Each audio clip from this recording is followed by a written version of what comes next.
Our speaker is Steve Roberts, a prolific former Times reporter in the U.S. and abroad, who some of you know. He will be talking to us about his late wife, Cokie Roberts, who everyone knew. In her most fertile period as a journalist, Cokie seemed to be everywhere. As a regular on National Public Radio, a panelist on various ABC shows, and a writer of books on the accomplishments of women, contemporary and historical. She was admired by everyone, right and left, for her natural charm, her deep knowledge of politics and public affairs, and her forthright assertion of a woman's right to do everything a man could do, something that still wasn't a given when she started her career in journalism in the 60s. No one admired and loved her more than Steve. And he has written a book that is both a tribute to his late wife and a fascinating discussion of the evolution of journalism from the 60s to the present day. So without further ado, I give you Steve. Well, thank you so much. I'm thrilled to be with you and seeing so many familiar names and faces, but I have to pick out one, which is Claiborne Ray. And Claiborne and I have talked about this before in the days when she was one of my editors at the New York Times. And Claiborne, as you know, that was Cokie's middle name, Claiborne, and it was her mother's maiden name. And in fact, I have a grandson named Claiborne. This is when people wonder, how did Cokie become such a knowledgeable expert on politics? I can tell you that the first Claiborne to arrive in America arrived in 1620. And a man named William Claiborne sailed up to Chesapeake 11 years later and landed on on an island in the Chesapeake and called it Kent Island, named after his home parish in England. And that, in fact, is the eastern terminus of the Bay Bridge, Kent Island, and universally recognized as the first white settler to ever set foot in what today is the state of Maryland. So this is a long history. Her first ancestor to sit in the U.S. Congress, William Charles Cole Claiborne, was elected from Tennessee in 1797. And let me tell you a story which will tell you something about Cokie's feistiness, as well as her deep knowledge in American political history. So there's a man in Washington, Steve Hess, some of you know, longtime Brookings scholar, who wrote a book or compiled a manuscript trying to assess and rank the most famous families in American political history. And so what he did was give a numerical weight to different members of the family according to what offices they had held. And so his original calibration had the Roosevelts first, the Kennedys second, and the third was the Claibornes. So Cokie, in her inimitable fashion, looked at Steve's research and said, Steve, you have missed at least 6 members of my family, and forced him to recalibrate his rankings. And now the Claibornes are number 2 in American political history, behind only the Roosevelts. And that's because the Roosevelts had 2 presidents, and that was sort of unfair advantage. But so when you think about Cokie's mother, Lindy Claiborne Boggs, who served 18 years as a member of Congress and then the American ambassador to the Vatican, the Claibornes have been around a long, long time. And that's really one of the explanations for why she was such a insightful commentator on American politics. She grew up with it. Her 7th birthday party was in the U.S. Capitol. Her mother used to when she needed a babysitter. Her dad was a member of Congress. Her mother worked in his office, and there were days when she was doing political work for her dad, and she had no babysitter for Cokie, who was the youngest of the 3 children. She'd park her in the Senate subway. Many of you who have covered Congress know that there is this subway that runs back and forth between the Senate office buildings and the Capitol. And she'd park Cokie on the subway and say to the guy who ran in, here, babysitter for an hour. And by the time she was 12, she was giving tours of the Capitol for her dad's constituencies. So again, you wonder how come she knows so much about it. And she always said, that I have a lot of friends in low places in the U.S. Capitol because having been a kid growing up there, and her dad not only was the majority leader and then when he was killed in 1972, but he was a longtime member of the Ways and Means Committee. And so Cokie knew all of the guys who worked the doors of the committee. She knew every waitress in the House restaurant. And she always had this inside information from all of these people. And there was this wonderful story about a man who had been on the door of the Ways and Means for years and years and years. And he had was an old pal of Cokie's, and she returns to the Capitol as a correspondent, and she shows up and he says, "Why, it's Baby. I mean, Miss Baby." And that's how she became known around the Capitol as Miss Baby by all of the workers and all of the staffers who she had known for, since she was a kid. But, with all of that background, and those of you who made your way in New York journalism, as I think most of us have of a certain age, as Mike said, Cokie faced a lot of discrimination. And it's interesting because when we first, even before we were married, we graduated from college. I graduated from Harvard and came down to work for the New York Times as a research assistant to Scotty Reston, the bureau chief then. And Cokie went to work at a small TV production company. And immediately, the woman who ran that production company was the first of many, many TV producers to understand what a talent she had and how much the TV camera loved Cokie, and she loved the camera. And so Cokie was actually made the host of a TV show here in Washington on the NBC local station. It was the lead in to Meet the Press on Sunday mornings. It was called Meeting of the Minds. She was 22 years old, and she was the host of the show. And, she didn't look old enough to be the host of a TV show. She had this long, beautiful hair that I loved long. So in order to make herself look older, she tried to put it on a bun on top of her head. And some of these pictures from the first TV shows that she was ever on have this bun on the top of her head. Entirely failed to make her look older. She looked all of her 22 years. But we got married at the end of that year, in 1966. I had moved to the city staff to work for Abe Rosenthal, who was then the city editor of the Times. And it was a measure of life in 1966, as Mike implied, that we didn't even have a conversation about whose job was more important. Here she was already hosting her own TV show. Oh, I had a pretty good job on the city staff of the Times, but you could argue that her job was at least as good as mine, if not more. And yet we never had a conversation, never even came up about whose job was more important. It was just assumed that the man's job was more important. So we moved to New York, and she went looking for work. And it was a brutal experience for her in 1966. She was told over and over again by Newsweek and many other places, we do not hire women to be writers, period. Now, this is a woman who eventually wrote 5 national best-selling books. I think she eventually proved them wrong, that women could be writers. But it was a devastating period for her. And I write about this a lot in the book, how difficult it was for her to make her way and how depressing it was. And there's a wonderful story that I've told many times, and I tell in the book. And Cokie told it on herself. And she said, there were days when I couldn't get out of bed. I was so depressed. And I set these, and this is her words, pathetic little tasks for myself.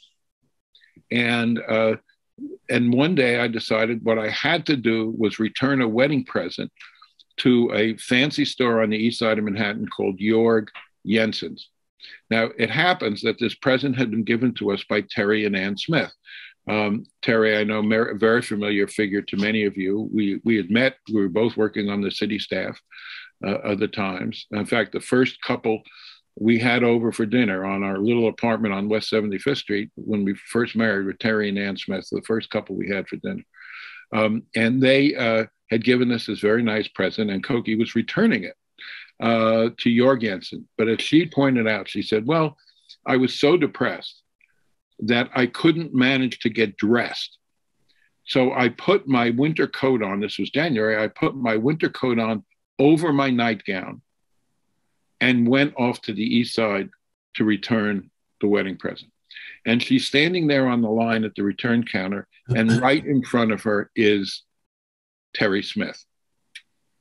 Now, what are the odds? 8 million people in the city of New York, and standing right in front of her is Terry Smith. And then she says, well, it was the guy, right? He had no idea what wedding present they gave us. So maybe I can get away with this. So Terry gets to the front of the line, and there was some problem with the present he was returning. So he calls his wife, Anne, who later became Cokie's researcher on several of her history books, and calls Anne and says, guess who I just ran into at Jorgensen's? Now, Anne, of course, knew that she had given us a present from Jorgensen, and she's laughing hysterically and says, Terry, put Cokie on the phone with me. So Anne is just laughing and said, Cokie, what are the odds? You get called out here. So Cokie laughs, Anne laughs, Terry says, look, no hard feelings here, Cokie. I'm about to go cover Governor Rockefeller's swearing in for one of his new term of office. This would have been January of 1967. Come with me to the swearing in on some townhouse on the east side of Manhattan. And Cokie is in her nightgown underneath this coat. And she says, okay, Terry. So she schleps over to the townhouse with Terry. And there are all of these hot TV lights. This is 1967, all these hot TV lights. And everybody's saying to Cokie, can we take your coat? Now she's in her nightgown.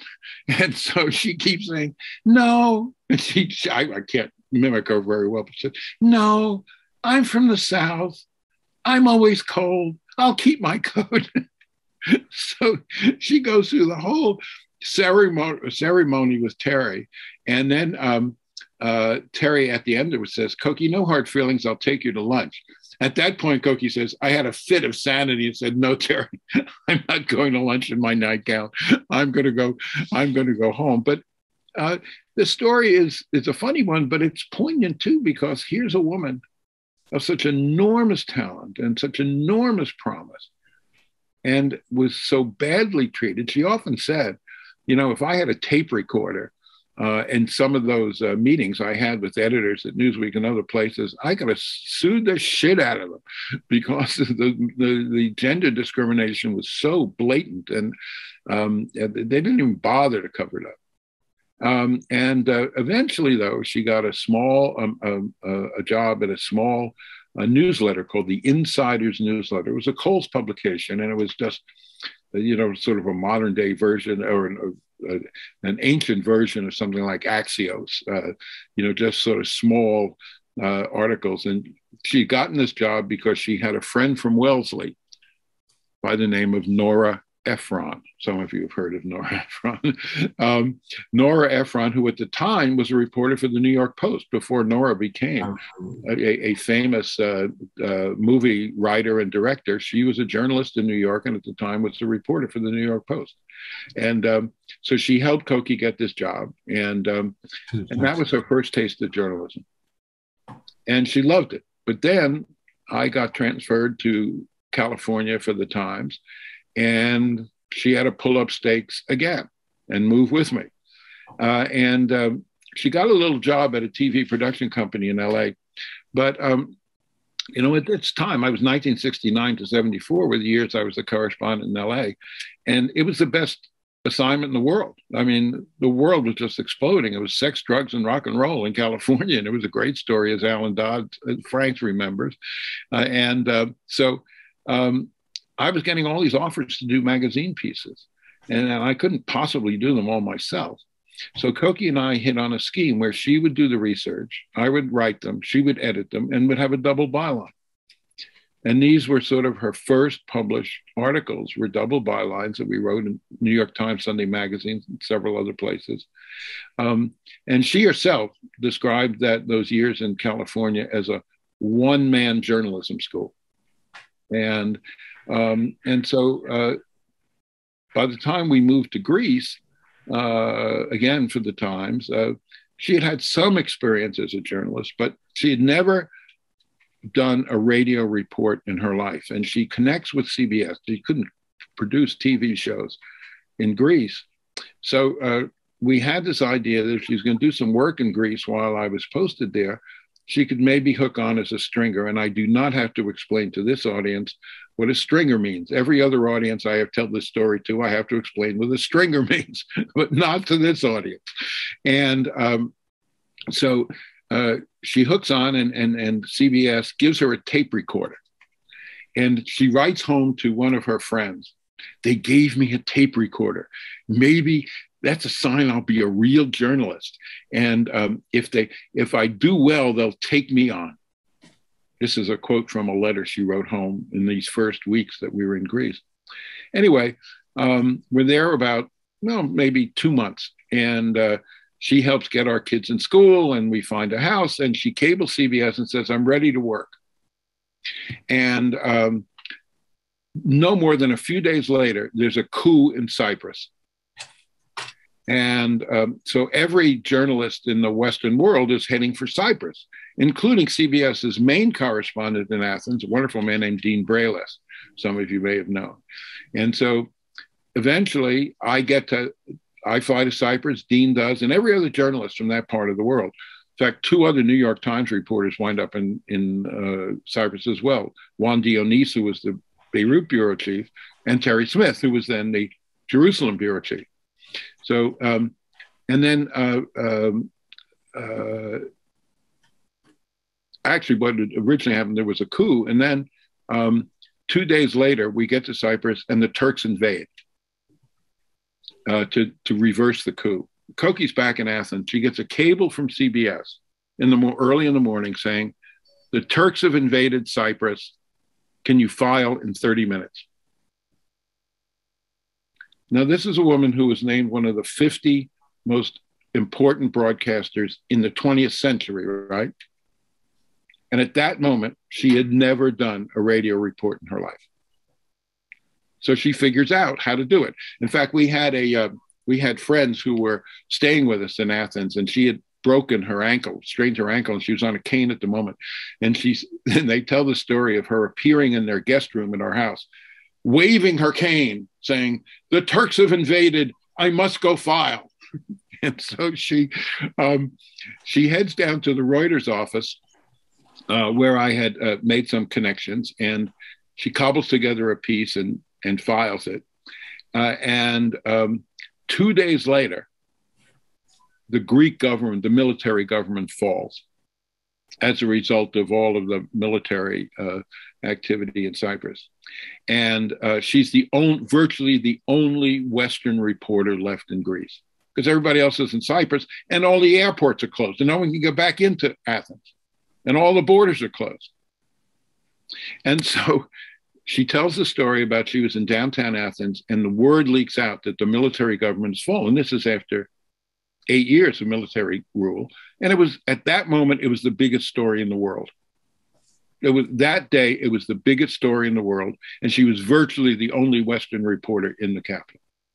So she tells the story of she's in a cab down in downtown Athens, and the city explodes with excitement and with cheering. And she holds her microphone out the window of the cab to get all of the sound of all the cheering. She stops the cab and she races. If any of you have been in the center of Athens, there's a big square called Syntagma Square, Constitution Square, and it's lined with flower shops. And so she goes into one of the flower shops and commandeers a telephone. Now, any of you who did radio in the old days know that the only way you could get sound from a tape recorder in those days and get it off to CBS or whoever you're working for, you had to take the phone apart and used what were called alligator clips. They clipped onto your tape recorder, they clipped onto the internal mechanisms of the phone, and that was the only way you could transmit an audio file. So she's taking apart the phone, and this guy's going crazy. He thinks she's a CIA agent, somehow commandeering her telephone. And he says, "Don't worry, I'll buy plenty of flowers from you. Just let me do this." So she gets her report to CBS. And that night, her mother gets a phone call. It's from CBS and says, "Do you have a picture of your daughter?" And they said, "Oh, what's wrong? What's wrong?" And they said, No, there's nothing wrong. But the only report we have out of Athens today is Cokie's radio report. And it's going to lead the Walter Cronkite show tonight. But we want to put her picture up while we're playing the audio. And so virtually her first night as a CBS reporter, she leads the Cronkite show. For the next week, she's reporting round the clock for CBS. I'm stuck in Cyprus. I have no idea this is even happening. One of the great stories about this is, in a place like Athens, movement of tanks is a significant political story. We lived not far from the Greek Pentagon. At one point, our 5-year-old, who was mimicking his mother, and she was so busy, she wasn't paying much attention to him. He walks out to the main road and starts counting the tanks and comes back and says, "Mommy, I counted 12 tanks on the street." And she goes on CBS and saying, "According to reliable sources here in Athens, there's been a major tank movement." Cokie, he was 5. And she says, "I trusted him. He could count." So I come back from Cyprus a week later. I finally get no commercial flights. So I get a military flight to London, and then I get a commercial flight back down. I walk through the door, and I find I'm married to a veteran foreign correspondent. 8 days before, she had not done a single radio report. Right place, right time, but she was smart enough and talented enough to take advantage of it. And that was the early days. People wonder how she became a journalist because her parents and her brother and sister were all in politics. And many people thought over the years that her natural career path would be as a politician. She always said, "Look, Stephen," I married Stephen. Cokie and I met when I was 19. She was 18. And she said, "I always knew Stephen was going to be a journalist." I started thinking of myself as a journalist when I was 12 years old. I got my first paycheck from a newspaper when I was 14, from the Bayonne Times in Bayonne, New Jersey. I was 14. And so I've always had this atavistic devotion to newspapers, and she knew that was going to be my life. And she said, "I couldn't be a politician married to a journalist." And she said, "So I became a journalist." I mean, the main reason she became a journalist, as she always said, because I married one. But she obviously had an enormous natural talent for it. And so she kept working for CBS in our time in Athens, and she started writing on her own. She finally said to me, "Okay, Stephen, the one-man journalism school is over now. I can start writing on my own." And just as we were leaving Athens 4 years later, she had a major story in the Atlantic magazine. And so we come back to Washington, and she's devastated. She doesn't want to come back to Washington. She wants to continue abroad. Times had penciled us in to move to Bangkok. And I didn't want to move to Bangkok. I had been traveling for 9 years at that point, 5 years in California, 4 in Europe. And Rick Smith had just become the bureau chief in the Washington Bureau, had called me in Athens and said, "I'd like you to come back and be one of my political reporters." This had been my dream since I had been Scotty Reston's assistant as such a young man, to come back to the Washington Bureau. So that's what I wanted to do. And she wanted to stay abroad. She said, "I'm a very good foreign correspondent's wife. I want to go to Asia." But of course, again, for the fourth and last time in our marriage, my move was dictated, was considered more important, just so typical of families of that age and couples of that age. So we moved back to Washington. She was devastated and very unhappy and very unsure of her ability to find a job in Washington. She had such a checkered career right up until this point. And at this point, she was 33 years old. and had never been a full-time working journalist. She had had all of these part-time jobs, all of these stringing jobs. She'd never been a staff journalist. She was 33 years old, almost 34. I come back to Washington, my first day back in the Washington Bureau. And John Herbers greets me, the great late John Herbers, who many of you knew. And if you knew him, you loved him. One of the great journalists of our age. And so John greets me and gives me a desk. And I'm sitting next to this young woman I don't recognize in the Washington Bureau of the Times. I knew most of the people, but I didn't know her.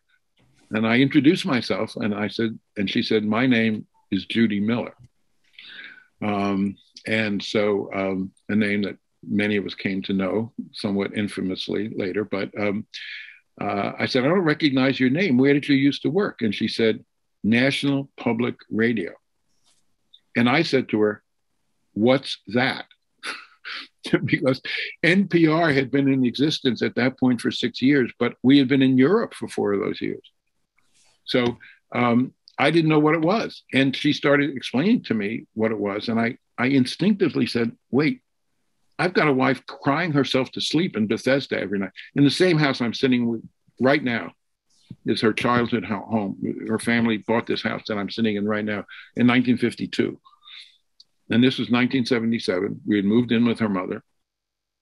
And I said, my wife's crying herself to sleep in Bethesda every night. What do I do? I think NPR would be a great place for her to work. And she said, call my friend, Nina Totenberg. And I had never met Nina, but I called her and she said, I know who you are. I know who Cokie is. Get me her resume tomorrow. And at the time, the New York Times Bureau was briefly on O Street in Washington, around 20th and O Street. And so I walked 3 blocks to NPR, which was at 23rd and M Street. And I meet Nina in front of the building, and I give her Cokie's resume. And one of the things that's so interesting about that moment in journalism history was it was the first time I saw the old girls network at work.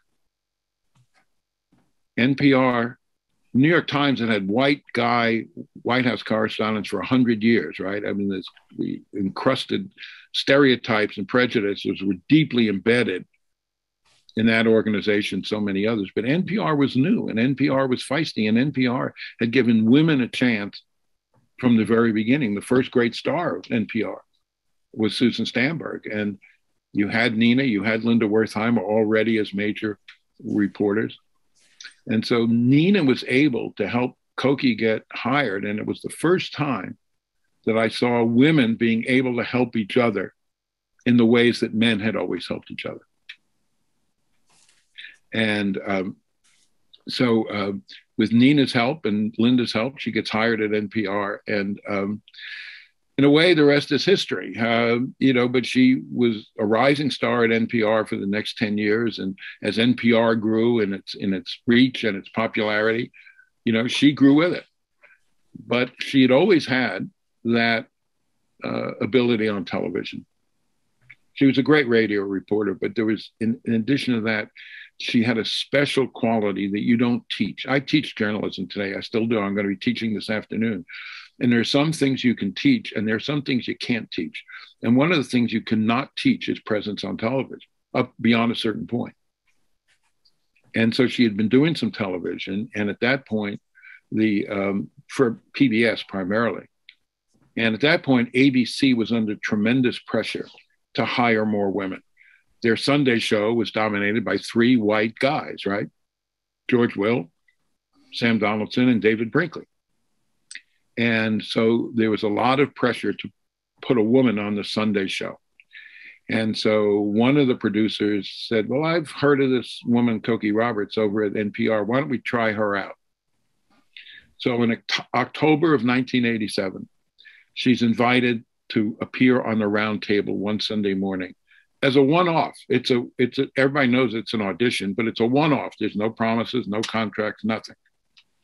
So she shows up, and one of the producers, and this is very typical of Cokie, because she was a woman of strong identity and strong opinions. And so she walks in, and the guy who was the young producer, Mark Burstein at the time, tells me, she walks up to him And this is her first day at ABC.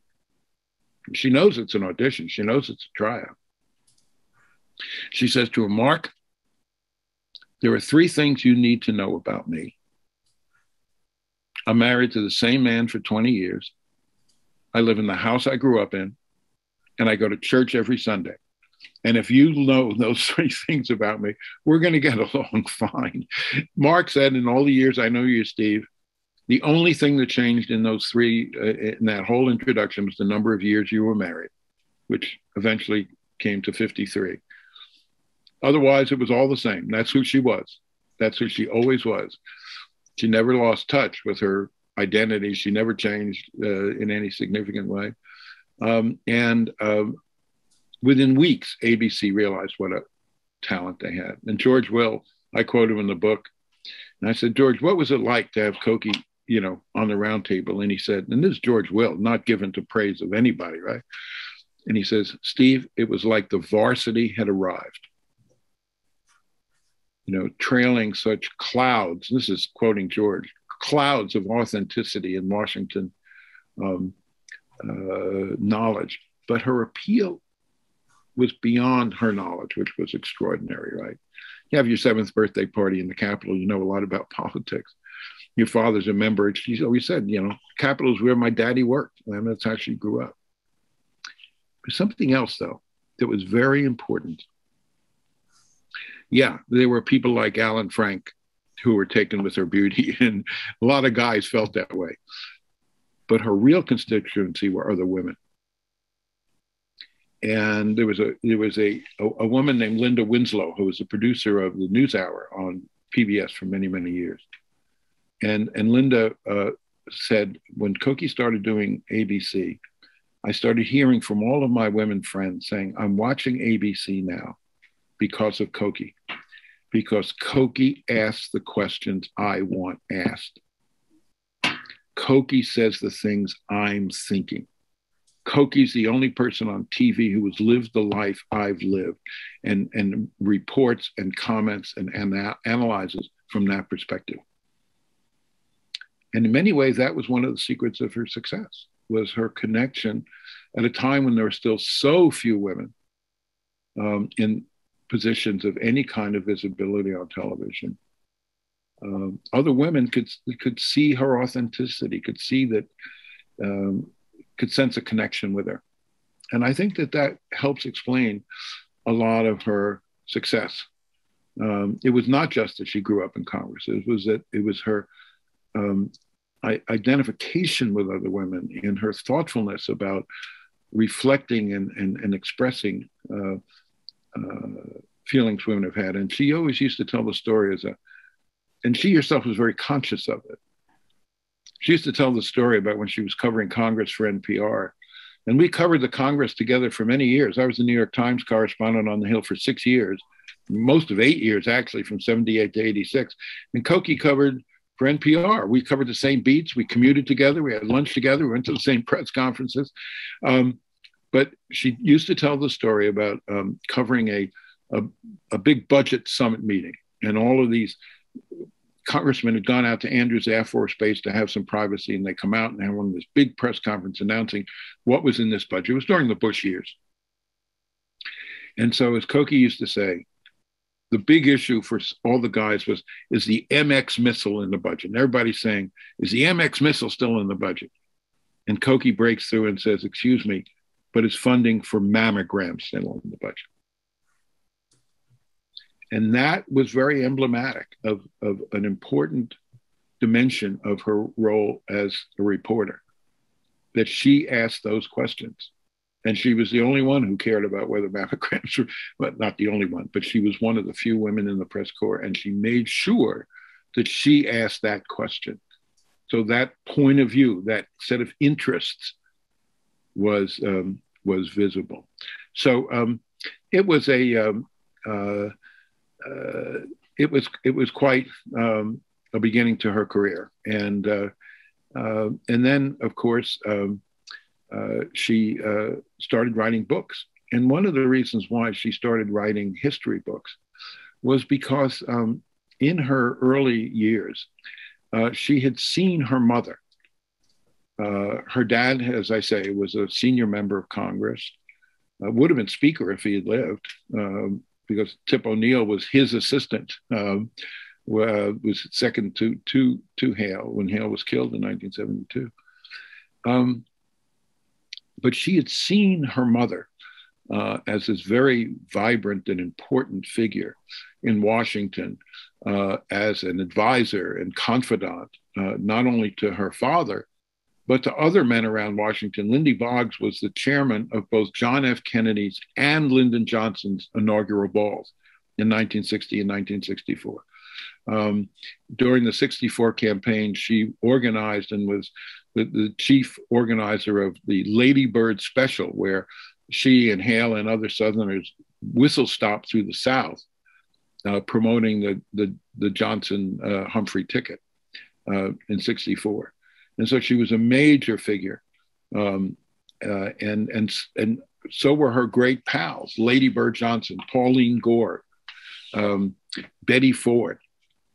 And these were the modern versions of Abigail Adams and Martha Washington and all of the women Cokie wrote about. And so she had this great sense of because she had grown up with it. And there's a wonderful story, which I'll tell you now, I'll get to your questions. Wonderful story when my mother-in-law, and there's a joke in the family, I fell in love with my mother-in-law first and then eventually got around to Cokie, and there's a lot of truth to that. But so my mother-in-law, after my father-in-law was killed in 1972 in a plane crash in Alaska, campaigning for a fellow member of Congress, 1972. And so he doesn't appear. Hale was reelected to his seat a few weeks later after he was dead. But there was no body ever found. No wreckage of the plane has ever been found. And so it was a very awkward and painful period for the family. But when Congress reconvened that January 1973, and Hale did not appear to take a seat in the oath of office, the seat was declared vacant. And that then led to being able to have a memorial service for him. But then they call a special election. And my mother-in-law had been such a prominent advisor and confidant to my father-in-law. They had met in college at Tulane in New Orleans. And she was always a very important figure in her own right. And so basically everybody in town, assumed that Lindy would run for the seat. And so she decides she's going to run for Congress. And she calls her lifelong friend, Lady Bird Johnson, and says, "Bird, I just want you to know before you read about it in the paper that I'm going to run for Hale's seat." And Mrs. Johnson says, "Why, Lindy, darling, that's wonderful news. That's great. But how are you going to do it without a wife?" And it's a great political story because both of them knew how critical women had always been. And this was one of the great contributions Cokie made as a historian, because she captured through the ages in 3 major books the ways that women had always played critical roles behind the scenes. And she revived and rescued their stories for American history. And so it was quite a career. If she had only been a radio reporter, it would have been a hell of a career. If she'd only been a radio reporter and a TV reporter, an even more luminous career. And on top of it, you add 5 best-selling books. So I've tried to capture the public Cokie in this book, but I've also tried to capture the private Cokie, because this is a woman who was a very believing Catholic, and she lived the gospel every day and did good works every day. And I'll tell you one more story just to explain this whole private side of Cokie. So her great lifelong friend, Nina Totenberg, got her help hired at NPR. Nina was married to a much older man, Floyd Haskell, former senator from Colorado. And when he died, I'm quoting Nina now. Nina says, "Cokie ran Floyd's death. I had no idea what I was doing. Cokie arranged the funeral. Cokie arranged to get him buried at Arlington because he was a decorated World War II combat veteran. And the final thing that Cokie did was accompany Nina to the funeral home to pick out a casket for her husband. I think what a friend does that. What a gesture of friendship. I'm going to come with you to pick out a casket for your husband. And they get to the funeral home. And as Cokie and Nina tell the story, there's this rather obsequious character. Seems to be the rule. That's, you have to be obsequious to get hired at a funeral home. And it's trying to sell Nina a more expensive casket for her husband than Nina really wants to buy. And so he's saying, well, Ms. Totenberg, your husband was a very tall man, so he'd be much more comfortable in this more expensive casket. At which point, Cokie and Nina catch each other's eye and burst out laughing. Now, not only what kind of friend goes with you to pick out your husband's casket, but then can laugh with you over that casket? That's real friendship. That's real friendship. That's real female friendship. And I've tried very hard in this book to capture that dimension of her life. I talked to over 50 of her friends, because even though I knew a lot about her, we married for 53 years, knew each other for 57, I was not there at that funeral home. I was not there when she scooped up every baby at every maternity ward in the Washington zip code. I was not there when she went to the funerals of her friends' parents. I was not there at ABC when literally young women would line up outside the hallway to seek her counsel. So I've tried to capture both the public and the private Cokie in this book. And I'm happy to answer, Mike, if you have any questions, I'm happy to answer anything that's on anybody's mind. You've mentioned that she was Catholic, you're Jewish, and it's a theme throughout the book. Right from the beginning of your marriage, this was an issue. As it turned out, it seems much less of an issue than one would expect. You made the marriage work despite that. You even wrote a book, the two of you, about marriage and making a marriage work. It's the only time I've ever been on the New York Times bestseller list, when I did a book with Cokie. That's the only way I could ever get on the bestseller list, is writing a book with her.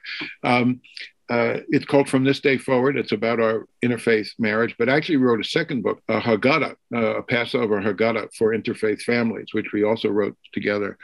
It's a long story, but and when we first met, we thought it would be an impossible obstacle to getting married. Everybody in our lives, certainly my parents, were very much against it, and her parents were more accepting than mine. I grew up in Bayonne, New Jersey, right across the river from Manhattan. My grandparents were immigrants from Eastern Europe. I grew up in a very closed world. When my parents met, they lived one block apart from each other. My mother, till she was 45 years old, lived in two houses 4 blocks apart. And that was the world I grew up in. It was a very Jewish world. I didn't grow up in a very observant household from a religious point of view, but a very Jewish household from a tribal point of view. I used to say there were a lot of isms in our family, but Judaism was not one of them. It was Zionism and socialism.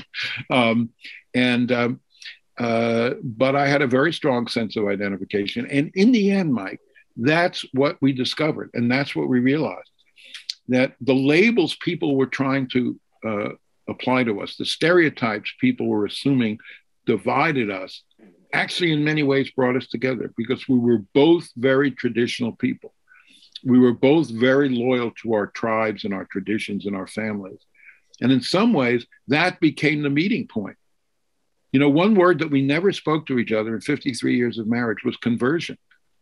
We both knew that the other, and respected the fact that the other was so identified and committed to their traditions, that that was not for us. It's the right way for some interfaith families where one couple converts, but it wasn't the right one for us.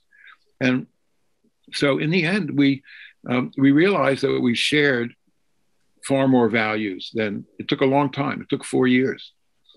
But you know, when you sit around across the dinner table or the breakfast table talking about your lives, or sharing a glass of wine at the end of the day, you don't talk about theology. You don't talk about the divinity of Christ. You talk about what values you're going to teach your children. What are going to be the core basis of your relationship and your family and your life? And as we fought through the stereotypes, we realized we actually shared far more than people assumed about us, far more in some ways than we assumed about ourselves. And at one point, I got a letter from my dad, who I revere. If you look behind me, you might see a couple of books that are lengthwise on the shelves. And these are children's books written by my father.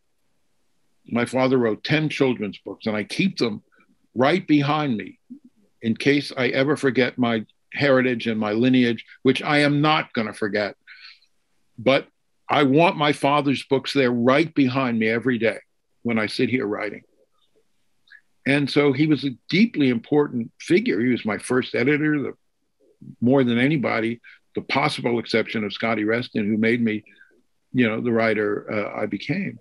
And so I revered him. And he wrote me a 5-page single-spaced letter telling me this relationship would never work. And I wrote back to him and I said, Dad, there's one difference between us. I'm in love and you're not. And I'm going to make it work.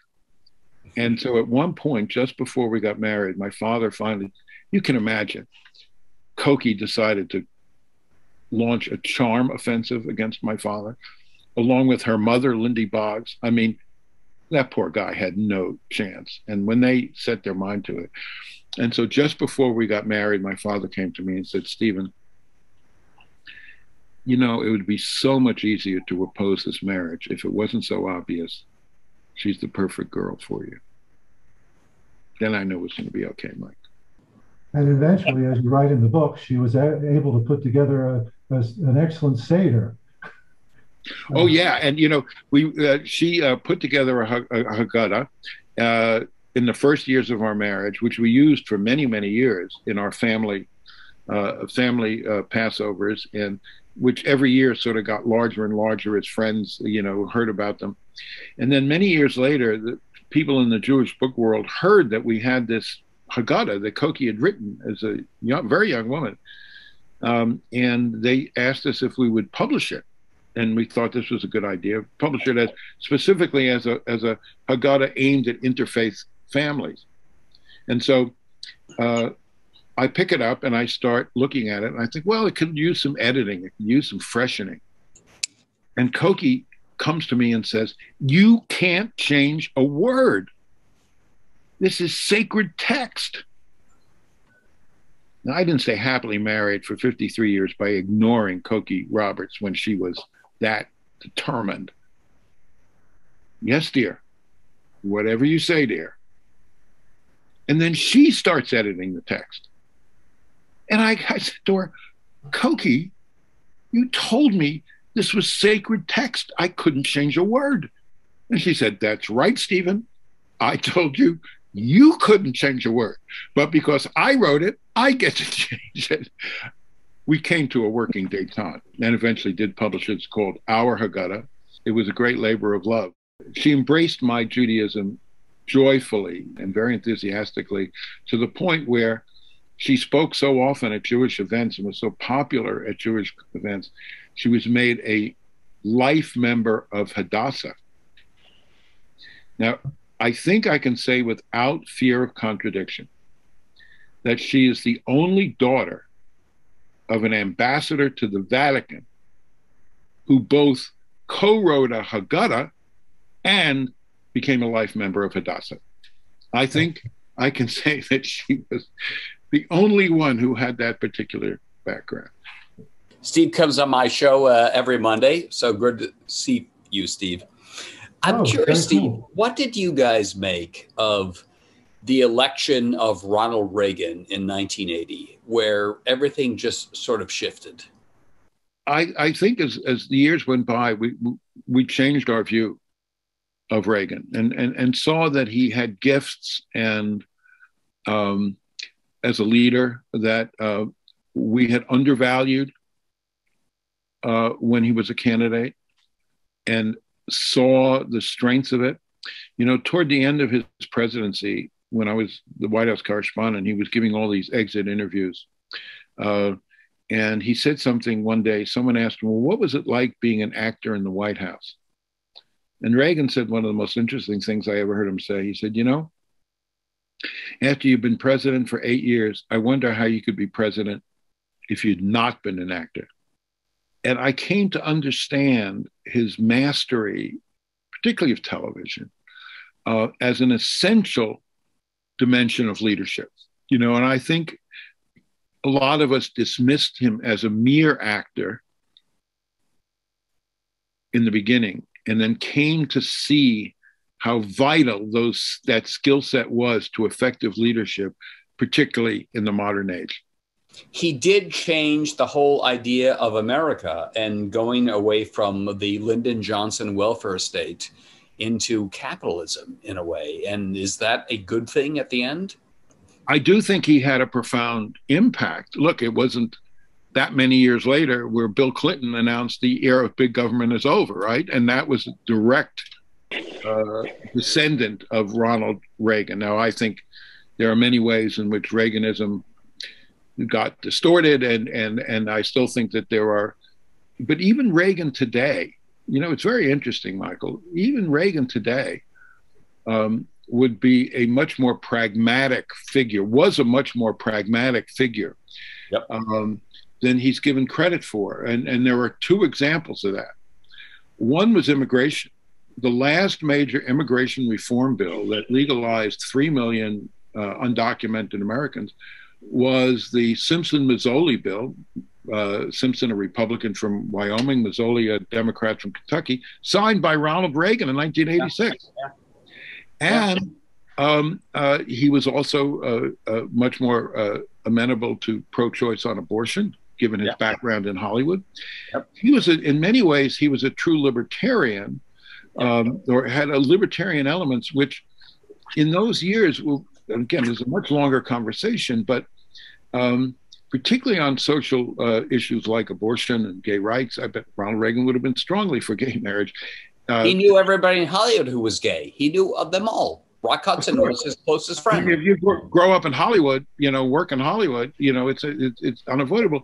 And what happened to the Republican Party in some ways, Michael, again, much longer the conversation, got taken over by Southern evangelical values rather than Western frontier values. There's an award in the Planned Parenthood of Arizona gives an award in the name of Barry Goldwater, because Barry Goldwater was a true libertarian and believed in small government across the board.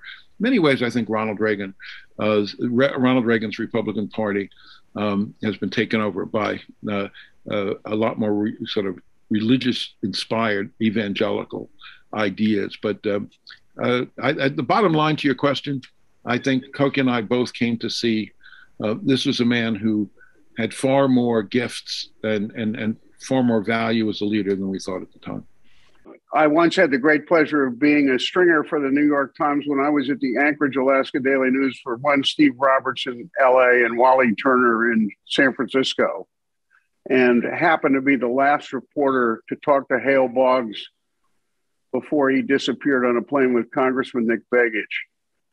And the story I want to tell briefly about Cokie, when I came to ABC in 1988, shortly after she got there, I was on a show called Business World with Sander Van Oker, which was on Sunday morning just before the Brinkley Show. And knowing that I knew little about television, she welcomed me into the Washington Bureau and took me into the newsroom and pointed out if I were doing a stand-up, I had to be careful to avoid the clock that was over the news desk, because Brinkley would do an update of news before his show on tape. And in order to make that look current, he had the clock stop permanently at 10:29 a.m. And so that if you were doing a stand-up, that was she was so observant and so helpful to everybody. I just wanted you to hear that, in case you probably never heard that story. But anyway. That's a very good story. And it's so typical of her consideration of people.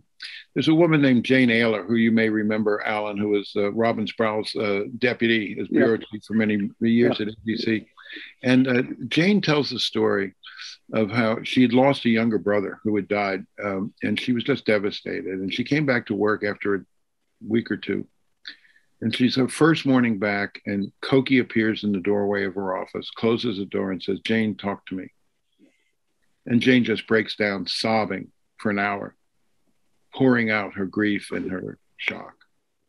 And she says through her tears to Cokie, "Cokie, you're the busiest person I know. How can you afford to spend an hour with me just listening to me?" And Cokie looks at her and says, "Jane, right now you're the most important person to me.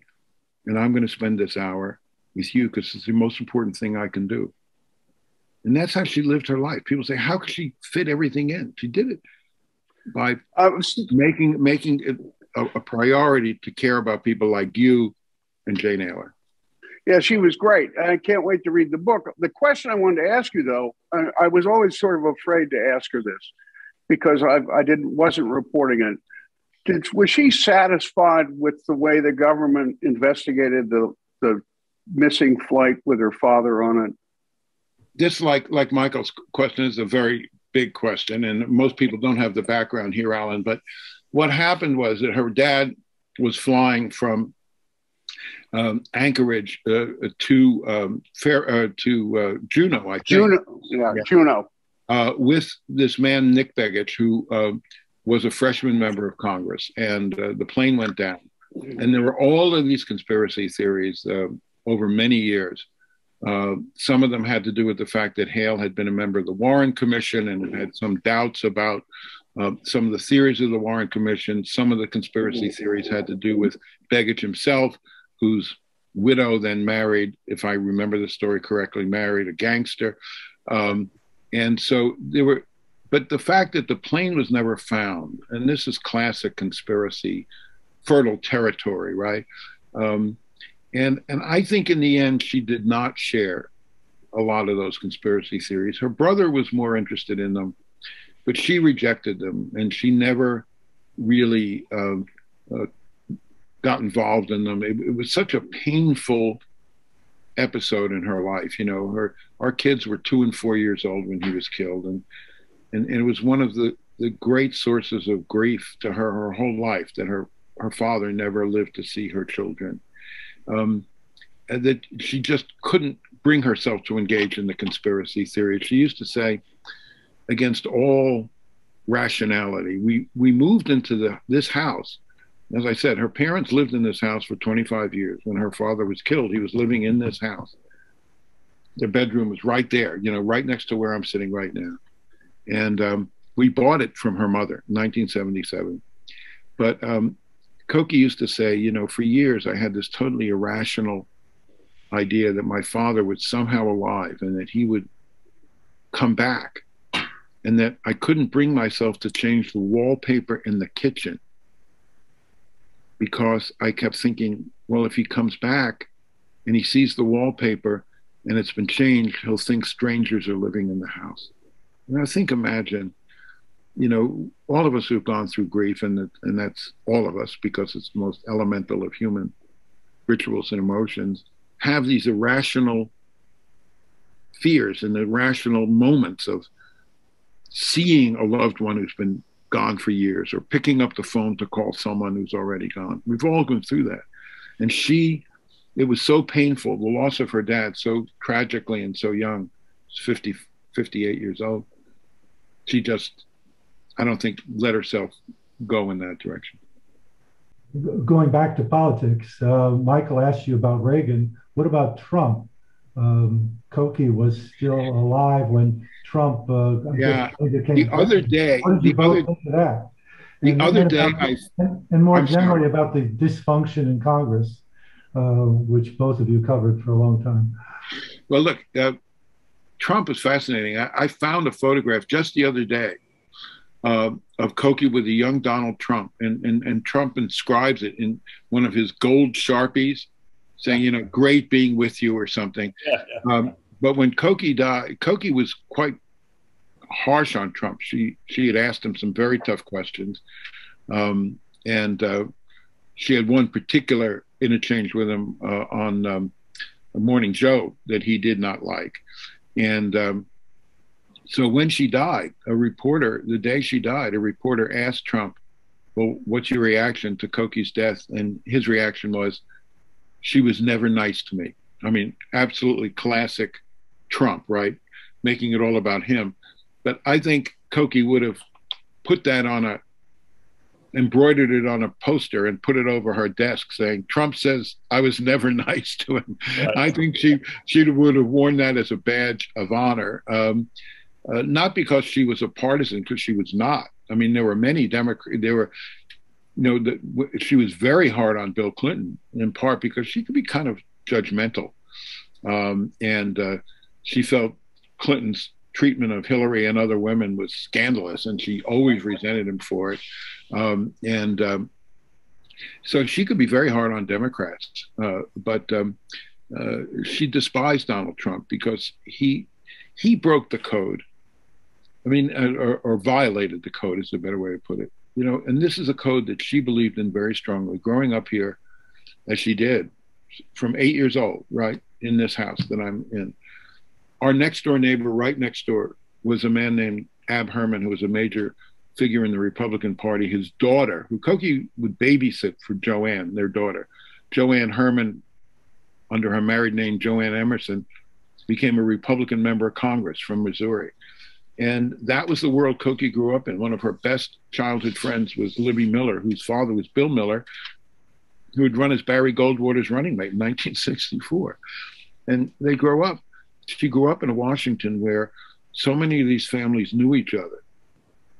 But it wasn't just that they knew each other. They respected each other, and they respected the institution they both served. They all served. Cokie tells this great story, which I repeat in the book. When Betty Ford was planning her funeral, now it was a state funeral, she was the first lady, she summoned Cokie and said, "Cokie, at my funeral, I want you to give one of the eulogies and talk about the Washington, the Ford family and the Boggs family shared growing up. I want you to talk about the community we shared, the respect we shared across party lines." Hale Boggs and Gerald Ford were leaders of their respective parties in Congress. They didn't disagree on hardly anything in terms of policy, but they had an underlying respect for each other, and even more powerfully, an underlying respect for the institution that they served. And more than anything, what I think Cokie resented about Trump was his total dismissal of politics as a noble occupation. In this house I'm sitting in right now, politics was never a dirty word. Politics was a noble word. Politics was a noble profession and a noble enterprise. And I think more than anything, what she resented about Trump was the way he had totally demonized Washington and demonized politics as a profession. And in all those years that we covered Congress together. In those years, you could actually park on the Capitol grounds. You can't come close to that now, but in those years you could.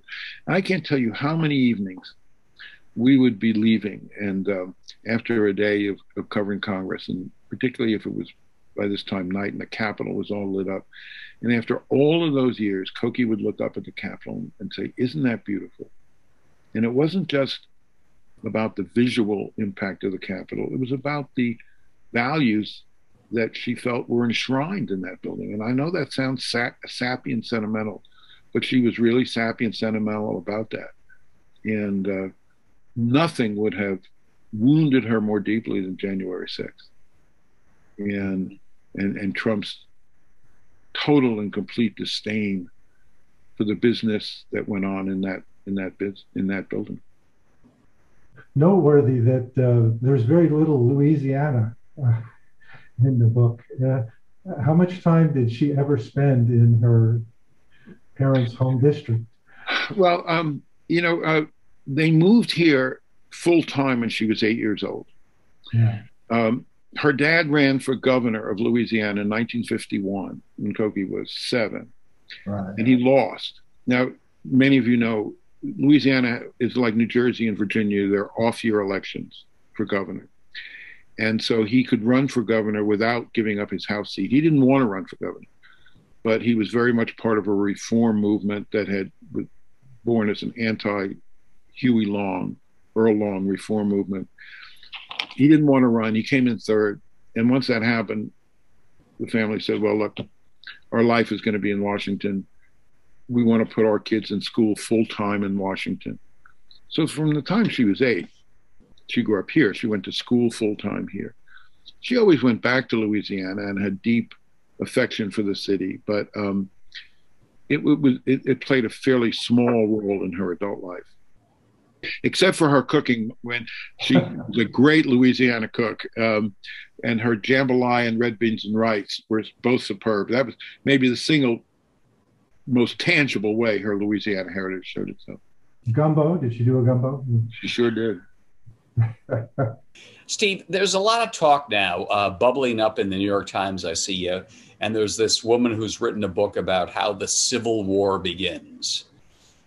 Do you see that we could have another civil war in this country? No. But maybe I'm being a Pollyanna. I don't see that. Again, much longer conversation, Michael. My takeaway from January 6th is different from some people.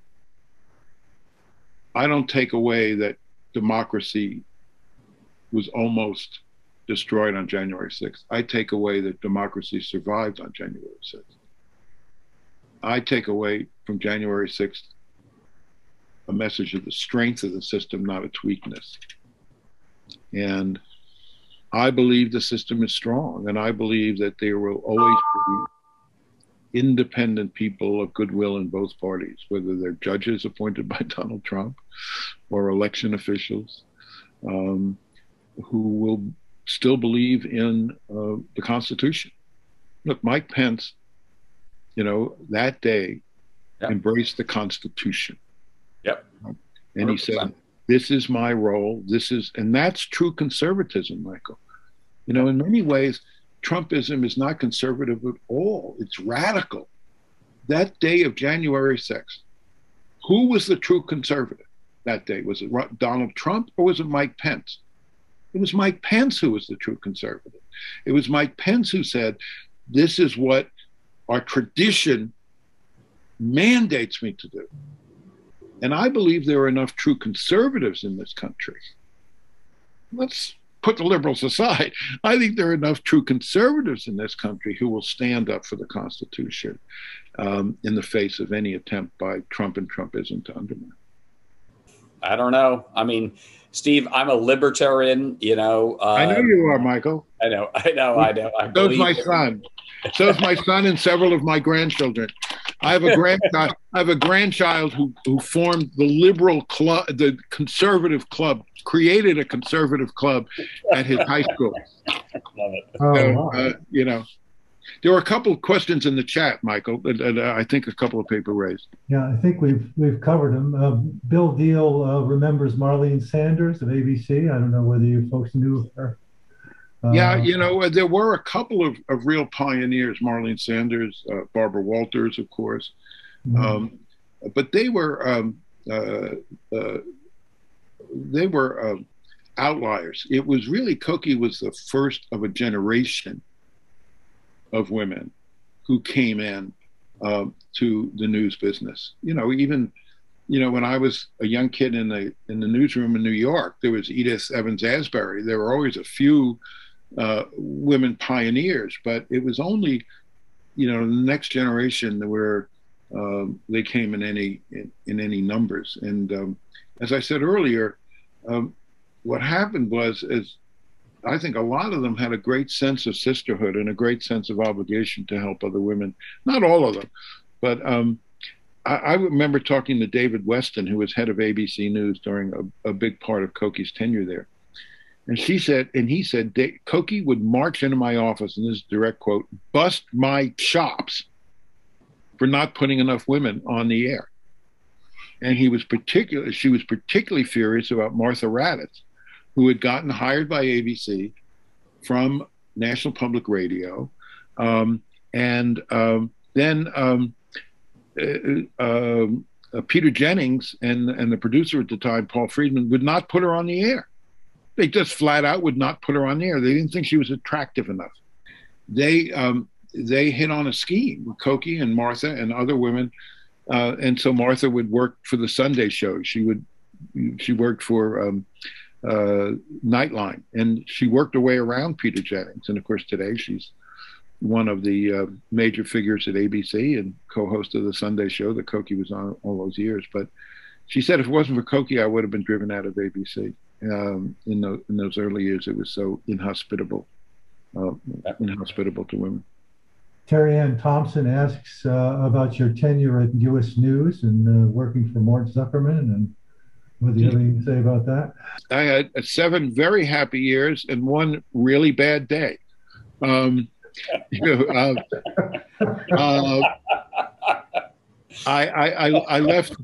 left the Times, like many of us, I joined the Times, as I said. I had 1 week between college and the New York Times, right? I went to work as Scotty Reston's assistant. Over many years, there were 26 of us, including many very luminous New York Times names, Matt Walden, and many others who worked for Scotty, Craig Whitney. But I was the first of his clerks to work full time. He had had a few clerks part time, and then he created this full time year-long job, and I was the first to have that job. Succeeded by Craig Whitney and then by Linda Greenhouse and many other very good journalists. But I had seen what had happened to generations before me, and you work for the New York Times for 20, 25 years, you hit your mid-40s, and then what are you going to do? I'd been the correspondent in California, I'd been the correspondent in Europe, I'd been the congressional correspondent, the White House correspondent. They weren't going to give me a column like Tom Friedman or Maureen Dowd, and what was I going to do next? I really ran out of things to do. And Mort was bolstering U.S. News, and he wanted someone like me to kind of be the face of the magazine and to go on television, which the Times was very reluctant to have me do. And at that time, the Times actually thought that TV was a fad that would pass. It's ridiculous right today. But the Times thought that any time a New York Times reporter went on TV, that TV was stealing something that the Times owned. They had absolutely no concept of synergy whatsoever. I mean, Rick Smith, was pilloried because he was on TV so much. And this is one of the reasons why I left, because I was doing a lot more TV, and the Times was very critical of it. Anyway, Mort hires me, and Mort was arguing that it was offering a lot more money. He was offering a chance to do a lot more TV. I had 7 very happy years there. And then Mort fired, as he often did, fired the 2 people who were the editors. They actually were a husband and wife team who were the editors. Very unusual situation at U.S. News at the time. And they worked very, very well together, in part because if one was busy, the other was open, and it was just a great circumstance. And Mort was crazy. He fired them both and hired a man as his editor named Jim Fallows. Now, Jim Fallows had written a book called Breaking the News, I think it was called, about Washington journalism, and he had devoted an entire chapter to attacking me and Cokie as the symbols of all that was bad in Washington journalism. We were the classic insiders, the classic cronies, right? And the classic establishmentarians. And so I went to him his first day in the office, and I said, look, you don't like me and I don't like you. And, but I'm still willing to try to work this out. And he said, I'm not, you're fired. So I had 7 great years and 1 really bad day. But 2 wonderful things happened as a result of that. I had started when I was working for U.S. News. Look, White House correspondent, I'd always wanted to teach. My twin brother was a college teacher. My younger sister is a college teacher. I'd always thought that this is something I would like to do. But you work for the New York Times, particularly the jobs I had covering Congress, White House, you couldn't possibly teach because you never knew what the demands of a deadline were going to be. I show up at U.S. News. It's part-time work. Come on. I mean, compared to the New York Times, working for a news magazine, it's a sinecure. And not only was I working half as hard as I ever did, but the deadline was the same every week, right? That was the key. So on Thursday nights was the deadline. That meant I could start teaching. I started teaching at George Washington University. I knew I could be in a classroom on a Monday night. It could be World War fucking III, right? And I didn't have to be at U.S. News till Thursday.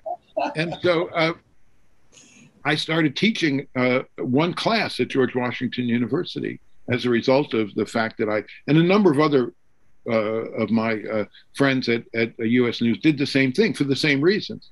After Mort fired me, I was trying to decide what else to do. I was 53 years old and I couldn't quite figure it out. And then about 2 months later, the president of George Washington University called me, a wonderful man named Steve Trachtenberg.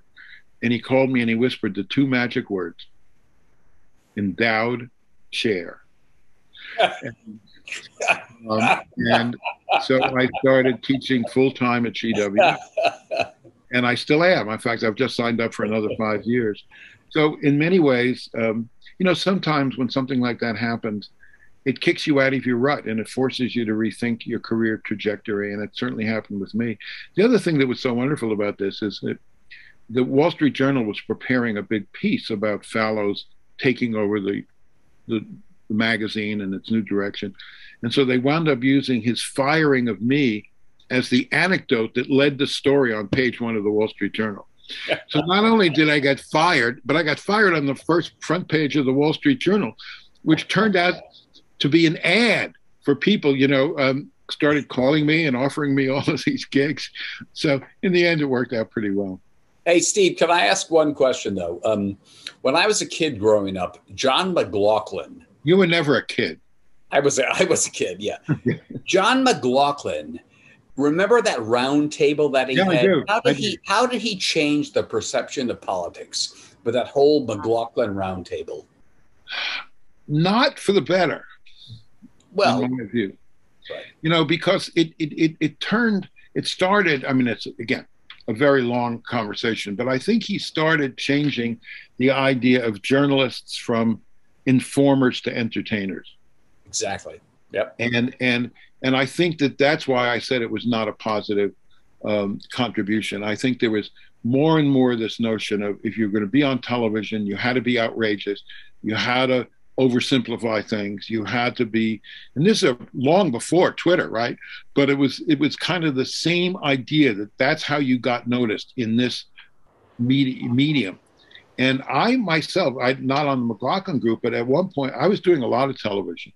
When I was doing public TV, Washington Week in Review, and a lot of other shows like that. And then I was doing, I forget which show, what it was. It was on early MSNBC, but there was more and more of this movement toward talking heads as entertainers. And I was on one day, and I was paired with a guy who just recently has been in the news, a guy named Larry Elder. He was the guy who ran for governor of California in the Gavin Newsom recall election. And I was on with Elder, and I was ostensibly the liberal, and he was ostensibly the conservative. And someone had told him that the way to be on TV is to be as outrageous as possible and never stop talking so no one else can get a word in edgewise. I'm sitting there on the set, and it's literally happened, Michael. I'm sitting there on a set and saying, this is demeaning.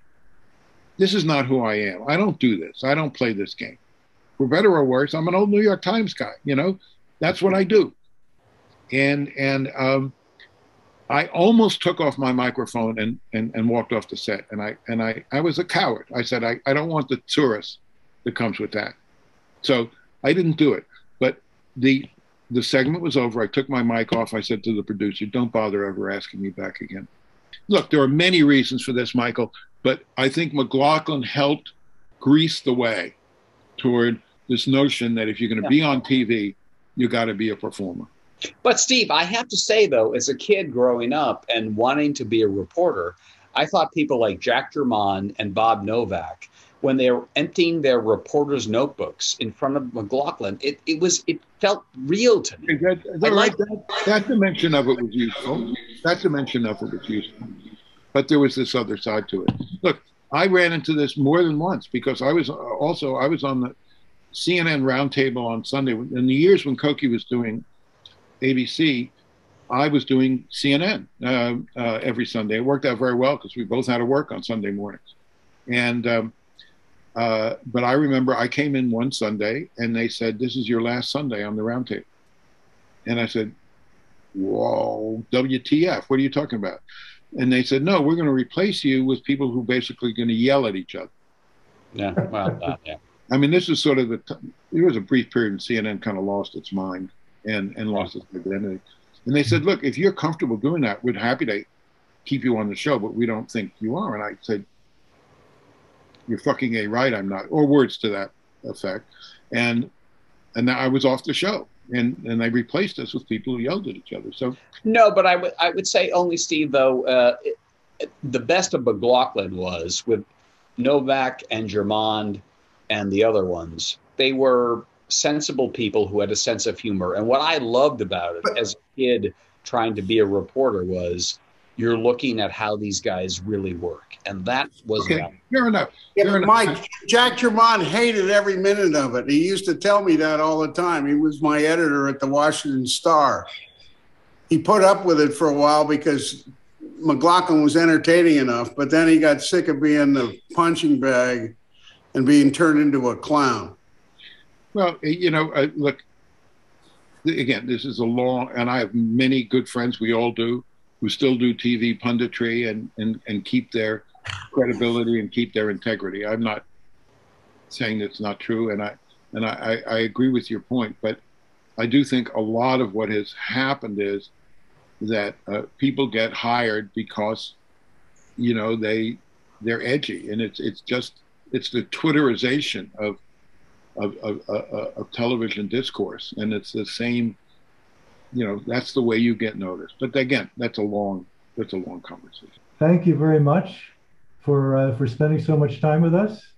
There's one last question, which is, how did you deal with the fact that your wife became more famous than you? I'm happy to answer it because I get that question all the time. And it's true. Look, for the first 11 years of our lives, I was the big deal New York Times reporter, right? And then the trajectories passed. There was a moment when she went to work for NPR. Now, 3 months in, and 3 Mile Island happened, the nuclear meltdown in Pennsylvania. And NPR sent her up there to cover it in about, because she had been at NPR early in the morning, and she was very eager to go because it was one of her first big stories. And then a couple hours later, I schlepp into the New York Times bureau on K Street, and they say, "Go to 3 Mile Island." And I said, "No. I've got 2 children at home. My wife's already there. It's a dangerous situation. We can't both be in danger. It's not fair to our kids." That was the first moment, Michael, when her, in 11 years of marriage, more than 11 years of marriage, when her career took precedence over mine. It was not the last, but it was the first. And it was the first clear moment when that happened. And look, I am not here to tell you that it was without its tensions and it was without its difficulties. You know, would I have loved to be on the Sunday morning roundtable with David Brinkley every week? Sure, of course I would have. But the truth is that I was her biggest fan. I knew from the day I met her when we were 18 and 19 years old what an enormously powerful and talented woman this was. In addition to all the normal teenage hormones pulsing through my veins, I did also, I think, appreciate the fact that I was had met this extraordinary person. So I in many ways, I was the least surprised of anybody when she became so successful. I think she would agree that in some ways, I had more confidence in her than she sometimes had in herself at times. And she never, ever, ever, I give her most of the credit here, not me. I give her the credit because in all those years, when she became so famous, made far more money than I did, I'm happy to say. I recommend it to you guys, by the way. Far more visible, As I said, I'm very candid. The only time I've ever been on the bestseller list was I co-authored a book with her. She had 5 others by herself. She never ever used that leverage. Maybe once. I can think of one time. And, we inherited this house, bought this house from her mother, and it was an old-fashioned house with very small closets and very small bathrooms. And and finally she said to me once, if I'm going to be on national television, I have to have a closet that I can take a dress out and it's not wrinkled. And so, and that was the only demand she ever made in terms of her celebrity. And so we had the assets to be able to do this, and we built right over here. I built this addition to the house that includes a very large dressing room and a large bathroom. And people said to me, "Well, did Cokie have walk-in closets?" I said, "No, she had drive-in closets," and that's the only time. Literally, it's the only time I can think of where she used a celebrity. And she would do her own shopping. She never lost touch. She sometimes would call herself a suburban housewife. Maybe that wasn't entirely true, but it was true enough. And she would show up at the local Safeway right down the road here, and people got to know her patterns. She would be on the Sunday show, then she'd go to church, and then she'd go from church to the Safeway. And so people started realizing that she went and all of these, particularly guys, wanted to impress her with how smart they were. They would ambush her at the Safeway. But people, would sometimes say to her, "It's Cokie Roberts. You're doing your own shopping at the Safeway?" And she would say, "Yeah. Who else is going to do it? Would you like to do it for me?" So she, look, I'm not sugarcoating the fact that there were times of tension. There were times of difficulty. It happened that her star ascended that moment in 1987 when she first went on Brinkley. It happened to be, as my tenure at the Times was coming to a close, 1988, she gets a contract from ABC.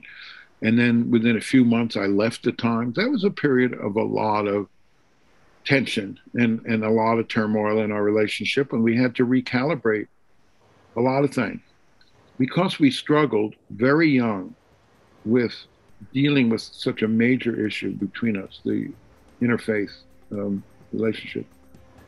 We had proven to each other that we could solve these problems, right?